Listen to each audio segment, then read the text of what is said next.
قتل، ایک باپ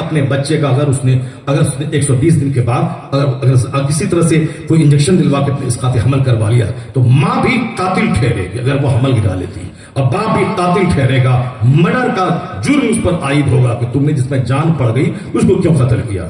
40 یہ ہے مرحلہ، اسٹیج ہے۔ اللہ فرماتا ہے کہ ہم نے انسان کو اس طرح پیدا کیا، پہلے لتھڑا، پھر مدغہ، پھر کسونا العظام لحما، پھر ہم نے اس پر ہڈی پر میں نے گوشت چڑھایا، ثم انشأناه خلقا آخر، پھر ہم نے ایک الگ مخلوق ہم نے بنا کے پیدا کر دیا۔ فتبارک اللہ احسن الخالقین، بڑی برکت والا ہے وہ اللہ جو سب سے بہتر پیدا کرنے والا۔ تو اللہ نے کیوں 1 درجن جگہوں پہ ذکر کیا ملی ہوئی منی، بدبودار گارا، ناپاک قطرہ؟ کیوں کہا؟ اس لیے تاکہ انسان جب دنیا میں پیدا ہو اس کو لگے کہ ہم بڑا، ہمارا مکان بڑا، میری گاڑی بڑی، میرا محل بڑا، میری بیوی خوبصورت، تیری بیوی بدصورت، میرا بیٹا دیم، تیرا بیٹا چپراسی، میں بڑا۔ جب یہ میں بڑا کی خوبی ہو تب یہ اپنی بنیادی ہسٹری پڑھ لے کہ اس کی بنیاد کیسی ہے، اس کی ابتدا کیسی، جس کی ابتدا ایک ناپاک قطرہ ہو جو کئی بار شرمگاہوں سے گزرا ہو اور نکلا ہو، اس کو زیب نہیں دیتا کہ وہ گھمنڈ اور غرور کرے۔ اسی لیے اللہ نے 1 درجن جگہوں پہ پیدائش کا ذکر کیا کہ جب بھی لگے کہ میں بڑا تو اپنی بنیاد کو یاد کر لینا، تیرا سارا غرور مٹ جائے گا، عاجزی خاکساری پیدا ہو جائے گی۔ غرور مٹانے کے لیے اللہ نے 1 درجن جگہوں پہ قرآن شریف میں کہا تیری پیدائش ایک بدبودار گارے سے ہوئی، تمہاری پیدائش ایک ناپاک قطرے سے ہوئی ہے۔ تم اپنی بنیاد کو کبھی بھولنا مت، اپنی اسٹارٹنگ کہانی کو کبھی مت بھولنا۔ شرمگاہوں سے نکلنا، شرمگاہوں سے جانا، پھر وہاں سے نکلنا، جس کی بنیاد اتنی کمزور ہے کہ شرمگاہوں سے کئی بار گزرا ہو، اس کو کیسے اتراتا ہے، کیسے مغرور ہوتا ہے، کیسے خدائی کا دعویٰ کرتا ہے۔ اس لیے قرآن میں جگہ پر جگہ پیدائش کی کہانی بیان کی گئی ہے۔ انسان تو جھگڑالو ہے، تو منی کے قطرے سے پیدا ہوا ہے، اسی لیے تو جھگڑالو ہے۔ اب اپنی پیدائش کو تو بھول گیا اور کہتا ہے کہ مرنے کے بعد کون پیدا کرے گا؟ تو جو اللہ تمہارا پانی کے قطرے سے تیرا ڈھانچہ بنا سکتا ہے، جبکہ تمہارا وجود دنیا میں نہیں تھا، نہ تیری ماں جو کنواری تھی اس کو پتا تھا کہ میرے پیٹ سے کون پیدا ہونے والا ہے، نہ تیرا باپ جو غیر شادی شدہ تھا اس کو پتا نہیں تھا کہ میری بیوی بچہ پیدا کرے گی یا بانجھ ہو جائے گی، تو نہ تیری ماں کو پتا تھا نہ تیرے باپ کو پتا تھا۔ اور ایک ایسا زمانہ حل اتی علی الانسان حین من الدہر لم یکن شیئا مذکورا، ایک زمانہ تمہارا ایسا گزرا کہ تیرا کوئی چرچا دنیا میں نہ تھا، نہ تیری ماں جانتی تھی کہ کون بچہ پیدا ہونے والا ہے، نہ تیرا باپ جانتا تھا، اماں کو پتا تک نہ تھا کہ بچہ پیدا ہوگا یا میں بانجھ رہوں گی، کروڑوں عورتیں ہیں جس کو بچہ ہی نہیں ہے، تو تب تیرا کوئی ذکر نہیں تھا، مگر میں نے تجھ کو پیدا کیا، اب تو فلاں بابو ہو گیا، اب فلاں بیٹا ہو گیا، اب فلاں نام سے پکارا جانے لگا، تو پھر ایک زمانہ اور گزاریں گے تجھ پر، تجھ کو موت دیکھ کر، جب جیسے پیدا ہونے سے پہلے تیرا چرچا نہ تھا تو مرنے کے بعد بھی تیرا چرچا ختم ہو جائے گا دنیا میں، پھر اس کے بعد دوبارہ تجھ کو پیدا کریں گے، جیسے تم کچھ نہیں تھے مگر پانی کے قطرے سے پیدا کیا، ویسے ہی مرنے کے بعد جب تیری ہڈی گل جائے گی اس میں ایک جوہر ہے جو گلتی نہیں ہے، اسی جوہر سے پھر دوبارہ تجھ کو زندہ کریں گے اور پھر تم سے حساب لیں گے کہ تم نے جوانی کیسے گزاری، تم نے رات کیسے گزاری، دن کیسے گزارا، تم سے حساب دیں گے۔ بس انجینئر، پروفیسر، ڈاکٹر، فلسفہ، physics, chemistry, biology, zoology, botany, astrology, astronomy, بس اسی کرنے میں رہ گئے۔ فزکس 2-4 پیسے کمانے کا طریقہ بتاتا ہے، کیمسٹری 2-4 پیسے کمانے کا ڈھنگ بتاتا ہے، بایولوجی 2-4 پیسے کمانے کا ڈھنگ بتاتا ہے، ایسٹرولوجی 2-4 پیسے کمانے کا فارمولا بتاتا ہے، میتھمیٹکس 2-4 روپیہ کمانے کا فارمولا بتاتا ہے، انسان بننے کا فارمولا کون بتاتا ہے؟ بااخلاق بننے، موڈسٹ بننے، نیک بننے، پرہیزگار بننے، اپنے سے دوسروں کو فائدہ پہنچانے، یہ فارمولا کہاں ہے؟ کیمسٹری میں ہے؟ نہیں، یہ سارا انسان بننے کا فارمولا قرآن میں ہے، حدیث میں ہے۔ جو قرآن حدیث پڑھا بھلے ہی دنیا میں پیسہ زیادہ نہ ملے مگر ایمان بچا تو اب خربوں سال کی جنت اس کا ٹھکانہ بن جائے۔ مچھلی پٹنم میں 100 سال پہلے جو تھے یہاں ایک بندہ نہیں ملے گا تم کو۔ 100 سال کا کوئی نکالو کوئی بندہ، اگر کوئی ہوگا بھی تو بس وہ سماج اور گھر سب کے لیے ایک بوجھ ہوگا، اور کوئی ایسا ہوگا بھی نہیں، اگر ہوگا بھی تو بوجھ ہوگا۔ جب یہ فیکٹ ہے تو آج جتنے لوگ ہیں 100 سال کے بعد یہ بھی نہیں رہیں گے، 100 سال کے بعد یہ بھی نہیں رہیں گے، بس 100 سال کے اندر ہی ساری کہانی ہے۔ قرآن شریف نے کھول کھول کی ساری بات بتا دی۔ انہی باتوں پہ عمل کرنے والے کا نام یہ اولیاء و صالحین بزرگان دین ہے۔ ہم نے جہاں ہم نے دھاگا تالا باندھا، ہم نے ان کی قربانی کو نہیں دیکھی کہ نفس کو کس طرح مٹایا، اس نے کس طرح انہوں نے اپنی نگاہوں کی حفاظت کی، کس طرح اپنے پیٹ میں حرام غذا نہیں ڈالنے دیا، کس طرح اپنے بال بچوں کی پرورش کی۔ ان کی نگاہوں میں آقا علیہ السلام کی حیات طیبہ تھی، اس لیے ان کے بال بچے نیک پرہیزگار پیدا ہوئے، چونکہ وہ جانتے تھے کہ دنیا کا سارا سسٹم، ایک سارا کام سسٹم سے چلتا ہے۔ ایسا نہیں کہ دنیا میں ہم لگا دیں آم کا پیڑ وہاں سے لیچی نکل جائے، نہیں، یہ سسٹم دنیا کا، اللہ کا سسٹم ہی ہے۔ جیسی زمین ویسا پھل، ویسا پودا، جیسی زمین ویسی فصل، جیسا درخت ویسا پھل۔ ماں زمین کے مثل ہے اور باپ اس میں بیج ڈالنے والا ہے۔ اگر باپ رہا لچا لفنگا لکھیرا، ان کا بچہ بھی پیدا ہوگا مہا لکھیرا۔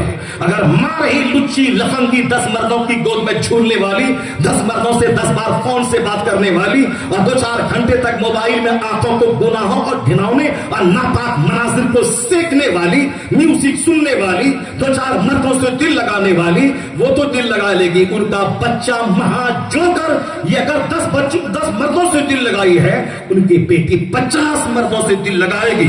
یہاں ایسا نہیں ہوتا ہے کہ باپ رہے اندر سے گرا ہوا اور بیٹا اس کا صحت مند گاما رستم پہلوان پیدا ہو جائے، اور باپ رہے کردار کے اعتبار سے گرا ہوا اور بیٹا اس کا ولی کامل پیدا ہو جائے۔ نہیں، قدرت کا قانون ہے۔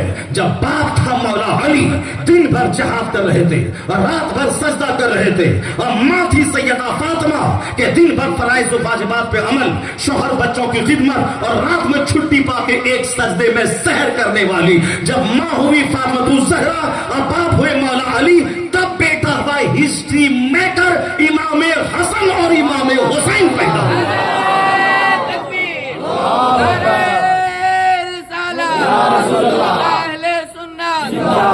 قدرت کا قانون ہے، جیسی زمین ویسی فصل، جیسا درخت ویسا پھل، جیسا بیج ویسا پودا، جیسی ماں ویسا بچہ، جیسا باپ ویسا بچہ۔ آج سے 50 سال پہلے ہم سبوں کے ماں باپ تو نیک تھے، کم سے کم 1000 لوگ مجلس میں موجود ہیں، لیکن ابھی جو بچے ہم پیدا کر رہے ہیں، لوفر، جوکر، گٹکا خور، سگریٹ، بیڑی اور چرس اور افیم پینے والا، اور 2-4 گھنٹے موبائل پہ جان چھڑکنے والا، اور نیم برہنہ ننگی لڑکیوں کو دیکھ کر اپنی آنکھ، اپنے جسم، اپنے سارے اسٹرکچر کو تباہ و برباد کرنے والا، یہ بتاتا ہے ان کا بچہ کیسا پیدا ہوگا۔